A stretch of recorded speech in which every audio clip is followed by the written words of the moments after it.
নমস্কার বন্ধুরা, ঝর্ণা দিদির কিচেনে সবাইকে স্বাগত। বন্ধুরা, আজকের আমি সাবুদানার টিকিয়া বানাবো। তো টিকিয়াগুলো সব বানিয়ে রেখেছি, তাওয়ার মধ্যে ভেজে নেব। দেখো বন্ধুরা, তাওয়ায় অল্প অল্প তেল ব্রাশ করে দেব। বেশি তেল দেব না, অল্প তেলে ভাজবো এগুলো।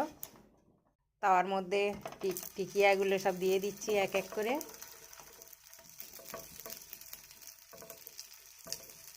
এগুলো খুব ধিমে আঁচে ভাজতে হবে।